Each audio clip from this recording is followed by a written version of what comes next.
వాళ్ళందరూ ఏమనుకుంటున్నారు, ఏంటి ఈయన పాపి అయిన జక్కయ్య ఇంటికి వెళ్తున్నాడు అని అనుకున్నటువంటి క్రమంలో ఏం జరిగింది అనుకునేటువంటి క్రమంలో జక్కయ్యకి తెలిసింది అతను ఏం చేస్తున్నాడు. జక్కయ్య చెప్పండి, ఏం చేస్తున్నాడు? ఏమండి? అధిక వడ్డీని తీసుకుంటున్నాడు. మరి జనముల దగ్గర నుంచి ఎంతగానో పోగు చేసుకుంటున్నాడు. అక్కడ ఈజ్ ఎ లాలెస్ పర్సన్గా ఉన్నాడు, ఒక న్యాయబద్ధంగా లేడు, ఇంకా ధనమే పరమావధిగా ఉన్నాడు, సిరియే పరమావధిగా ఉన్నాడు.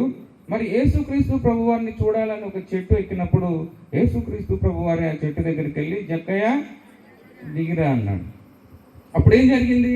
జక్కయ్య ఏం చేస్తున్నాడు? యేసయ్య ముఖ కాంతిలో, ఎవరి కాంతిలో?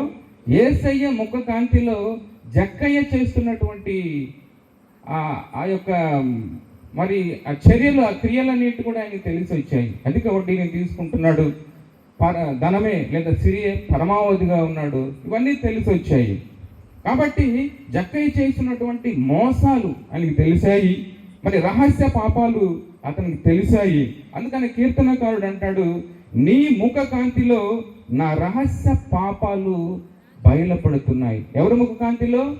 యేసయ్య ముఖ కాంతిలో నా యొక్క రహస్య పాపాలు బయటపడుతున్నాయి యేసయ్య ముఖ కాంతిలో. ఇప్పుడు కూడా యేసయ్య ముఖ కాంతిలో జక్కయ్య జీవిస్తున్నటువంటి, క్రీస్తు నుండి వేరైపోయినటువంటి జీవితం జీవిస్తున్నాడు. ఇవన్నీ తెలుస్తున్నాయి అతనికి, జక్కయ్యకి. మరి అప్పుడు అనుకున్నాడు ఆయన, ఇదా నా జీవితం, ఎందుకోసమా నేను జీవించేది అనేటువంటి ఆలోచన వచ్చింది. జక్కయ్య లేచి, అందరు చెప్పండి, జక్కయ్య లేచి అంటే నిలకడ. హల్లెలూయా. నిలకడ. ఎవరైనా నిద్రపోతే గట్టిగా హల్లెలూయా చెప్దాం. హల్లెలూయా. చాలా మంది నిద్రపోతున్నారు, వెరీ గుడ్. జక్కయ్య లేచి అనేటువంటి అర్థం నిలకడ. లేచి అనడానికి ఆ కుంటివాడు ఏం చేశాడు? లేచి. తప్పిపోయిన కుమారుడు చెప్పులు తొడిగినప్పుడు నిలబడి, క్రీస్తులో నిలకడ. ఇక్కడ జక్కయ్య కూడా లేచి, పాపపు జీవితం నుండి లేచి, అన్యాయమైనటువంటి జీవితం నుండి లేచి, అన్యాయపు సిరిని వదిలి, ధనమే పరమావధిగా ఉన్నటువంటి జీవితం నుండి లేచి, ఈ లోకము అనేటువంటి నాశన పురము నుండి లేచి, అతనికి తెలిసింది యేసయ్య ముఖ కాంతి ఆయన మీద పడినప్పుడు, జక్కయ్య మీద పడినప్పుడు అతను జీవిస్తున్నటువంటి మోసకరమైనటువంటి జీవితం అతనికి తెలిసి వచ్చింది. కాబట్టి జక్కయ్య లేచి, మళ్ళీ చెప్తామా, జక్కయ్య లేచి. మరి అన్యాయంగా తీసుకుంటే నేను 4 వంతులు ఇస్తాను. ఆ ఇంటికి ఏమొచ్చింది? ఆ ఇంటికి రక్షణ వచ్చింది. హల్లెలూయా. ఆ ఇంటికి రక్షణ వచ్చింది. నేను ఒక ప్రశ్న అడుగుతున్నాను, ఏమండి, జక్కయ్య మళ్ళీ పాపపు జీవితంలోకి వెళ్ళాడు అనుకుంటున్నారా? లేదండి. హల్లెలూయా. అంటే ఏంటి? అక్కడి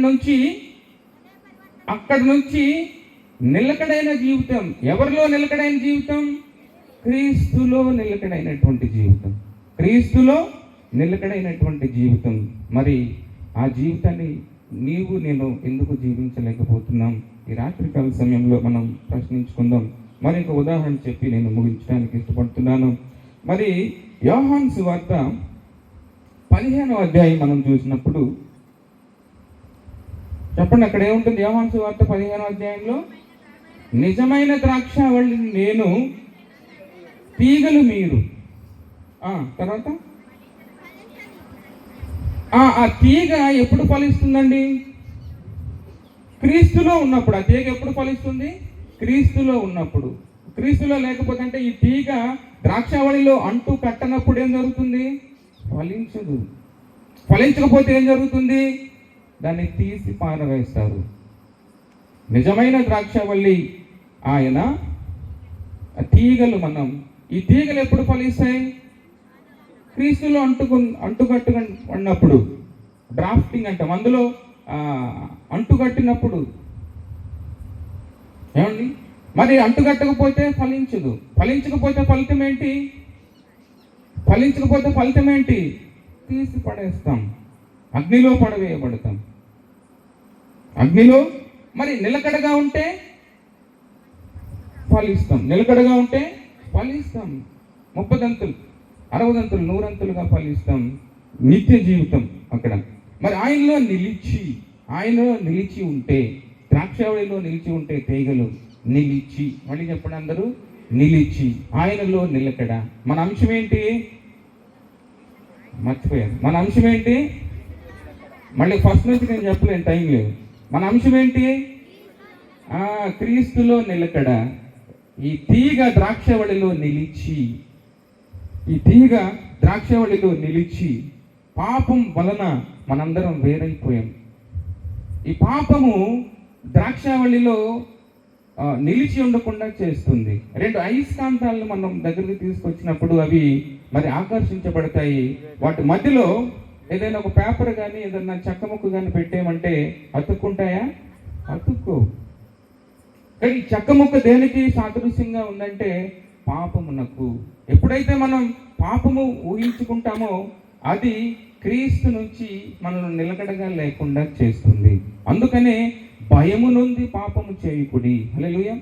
భయము నుండి పాపము చేయకుడి.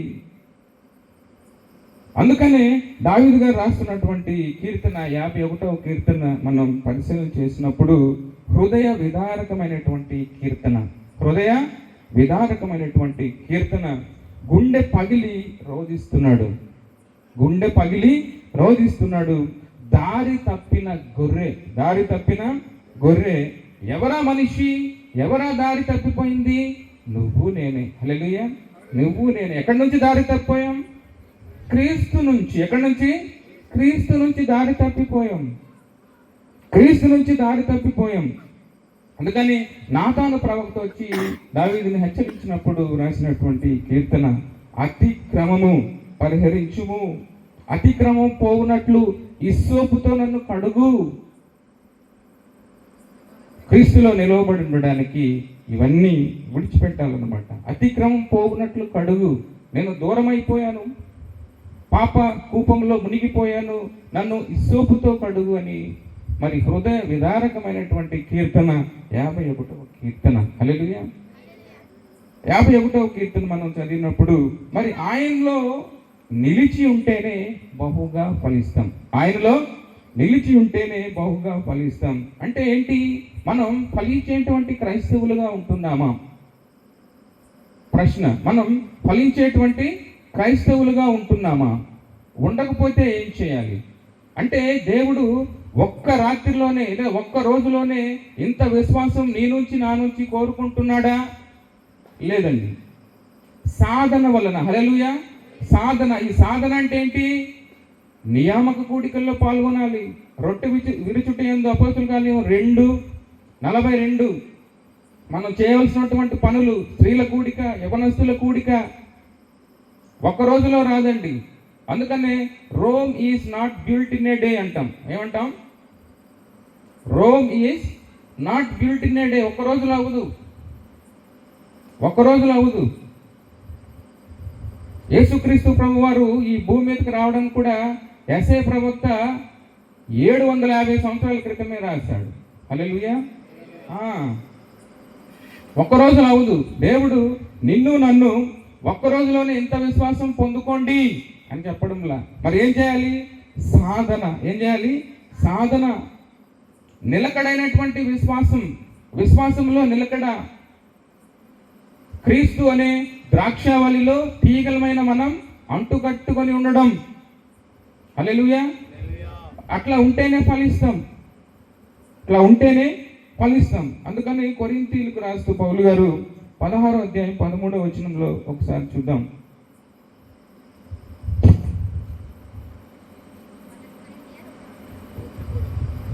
మొదటి కొరింథీ 16:13వ వచనం. విశ్వాసమందు నిలకడ, మెలకువగా ఉండుడి. విశ్వాసమందు నిలకడగా ఉండుడి. చాలండి. ఎక్కడ నిలకడగా ఉండాలి? అందుకనే నేను చెప్పాను, క్రీస్తులో నిలకడ, విశ్వాసంలో స్థిరత్వం. ఆ రెండూ లేకపోతే మనం క్రైస్తవులుగా ఉండలేం, ఫలించలేం. విశ్వాస జీవితంలో ఒక్కో మెట్టు ఎక్కుతూ ఏం చేయాలి? విశ్వాస జీవితంలో ఒక్కో మెట్టు ఎక్కుతూ ఉన్నతమైనటువంటి స్థానంలోకి వెళ్ళాలని ఆయన ఆలోచన. విశ్వాసంలో ఒక్కో మెట్టు. సపోజ్ మనం తాడి చెట్టు ఎక్కాలంటే ఇక్కడ నుంచి అక్కడికి ఒక్కసారి జంప్ చేయగలమా? లేదు. నిచ్చెన ఉంటుంది, లేదా మన పిల్లలు చక్కగా ప్రాంతారు పైకి, అంటే ఒక్కసారిగా వెళ్ళలేం. ఒకవేళ వెళ్తే ఎక్కడ ఉంటాం? తిరుపతి రుయా హాస్పిటల్లో ఉంటాం. మన ప్రాంతంలో అక్కడ ఉంటాం. హల్లెలూయా. చికిత్స పొందుతూ అక్కడ ఉంటాం. ఒక్క రోజులో వెళ్ళలేం. అందుకని సాధన ఏంటి? సాధన అంటే ప్రతి దినము తప్పక దేవాలయంలో కలుసుకోవచ్చు, రొట్టె విరుచుటూ, మరి యవనస్తురాల కూడికలు, నియామక కూడికల్లో. ఒకవేళ నేను ఇక్కడ ఏదన్నా ఒక రికార్డింగ్ డ్యాన్స్ ఏర్పాటు చేసి అంతా నిండిపోయేదేమో, దయచేసి క్షమించండి. అవునా కదా? హల్లెలూయా. నియామక అంటే మనం క్రీస్తులో నిలకడైనటువంటి జీవితాలు లేవేమో, కాదేమో. క్రీస్తులో నిలకడగా ఉంటే మనం ఏం చేస్తాం? అందరికంటే ముందుగా వస్తాం, ఫలించడి కొమ్మగా ఉంటాం. క్రీస్తులో లోతైనటువంటి అనుభవంలోకి మనం వెళ్తాం. వానలు వచ్చను, వరదలు వచ్చను, మన గృహం ఎక్కడ కట్టుకుంటాం? క్రీస్తు అనే బండ మీద కట్టుకుంటాం. వానలు వచ్చను, వరదలు వచ్చను, గాలి విసిరి కొట్టగా అది బండ మీద నిర్మించబడింది కాబట్టి అది పడిపోలేదు. రెండు వ్యత్యాసాలు. మరి పౌలు గారు తిమోతికి రాస్తూ మరి మంచి పోరాటం, ఇది ఒక పోరాటం, క్రైస్తవ జీవితం ఒక పోరాటం. అందుకనే తిమోతికి రాస్తూ పౌలు గారు, తిమోతి సైనికుల వలె ఉండాలి. హల్లెలూయా. సైనికులు విశ్రాంతి తీసుకుంటారా? తీసుకోరు. మనము తీసుకోకూడదు. అప్పుడే సాధన జరుగుతుంది. సాధన జరిగినప్పుడే మనం క్రీస్తులో నిలవబడి ఉంటాం, క్రీస్తులో ఫలిస్తాము, మన జీవితాలు ఫలించేవిగా ఉంటాయి. విశ్వాస జీవితంలో స్థిరత్వం, క్రీస్తులో నిలకడ. మనం ఇప్పటి వరకు ఏ పాఠం నేర్చుకున్నాం? క్రీస్తులో నిలకడ, విశ్వాస జీవితంలో స్థిరత్వం.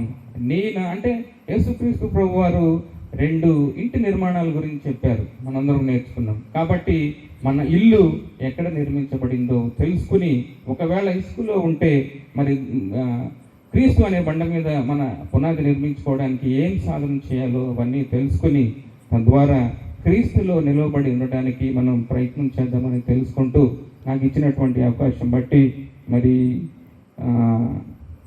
దేవునికి వేలాది కొద్దిగా స్తోత్రాలు చెల్లిస్తున్నాను. దేవుడి వాక్య భాగం మన కొరకు దీవించి ఆశీర్వదించును గాక. హల్లెలూయా. ఇంకా చెప్పాలంటే చాలా ఉంది ఈ ప్రసంగం, మరి మనం క్లుప్తంగా విన్నాం. మరి సమస్త ఘనత మహిమ దేవునికే చెల్లును గాక. హల్లెలూయా.